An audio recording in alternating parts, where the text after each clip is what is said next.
आप सभी को मेरा नमस्कार। तो दोस्तों, आज मैं आपके लिए इस वीडियो में गणेश जी भगवान और सास बहू की कहानी लेकर आई हूँ। तो प्रेम से बोलिए गणेश जी भगवान की जय हो। दोस्तों, एक समय की बात है। एक गांव में एक सास और बहू रहती थी। सास उसकी बहू को खाना नहीं देती थी। बहू रोज नदी पर जाते समय घर से आटा ले जाती, नदी से पानी लाती, आटा गूंथती, पंसारी की दुकान से थोड़ा गुड़ घी खरीद कर लाती और शमशान की चिता पर रोटी सेकती। रोटी चूर कर उसमें घी गुड़ डालकर चूरमा बनाती। पास ही में मंदिर था। गणेश जी महाराज की पूजा पाठ करके उनको भोग लगाती और फिर खुद खाना खा लेती। ऐसा बहुत दिनों तक चलता रहा। विनायक जी महाराज को ऐसा देखकर बहुत आश्चर्य हुआ और उन्होंने अपने मुंह पर उंगली रख ली। बहू तो घर वापस आ गई। दूसरे दिन मंदिर के पट खुले तो लोगों ने देखा विनायक जी महाराज के मुंह पर उंगली है। सब लोग आश्चर्य करने लगे।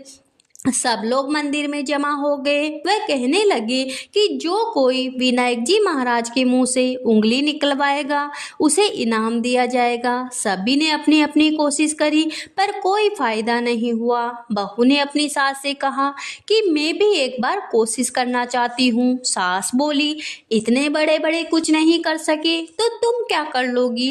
पर बहू ने कहा, मैं विनायक जी महाराज के मुंह से उंगली निकलवा दूंगी। गांव वाले मंदिर के आंगन में एकत्रित हुए। बहू आई, निज मंदिर में जाकर कपाट बंद कर दिए और विनायक जी महाराज से बोली कि हे गणेश जी महाराज, मैं मेरे घर से आटा लाती हूँ, नदी से पानी लाती हूँ, पंसारी की दुकान से घी गुड़ लाती हूँ और चिता पर रोटी सेकती हूँ। इसमें आपको क्या आपत्ति हुई?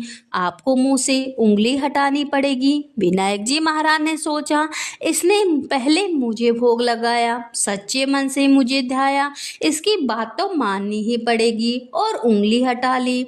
बहू ने मंदिर के दरवाजे खोले। लोगों ने देखा विनायक जी महाराज ने उंगली हटा ली है।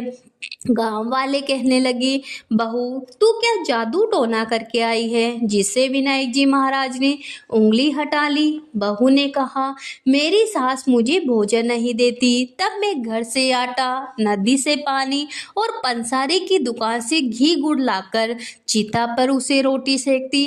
पहले विनायक जी महाराज को भोग लगाती, फिर खुद खा लेती। इसलिए विनायक जी महाराज को यह सब देखकर आश्चर्य हुआ और उन्होंने मुंह पर उंगली रख ली। अब उंगली हटा ली है।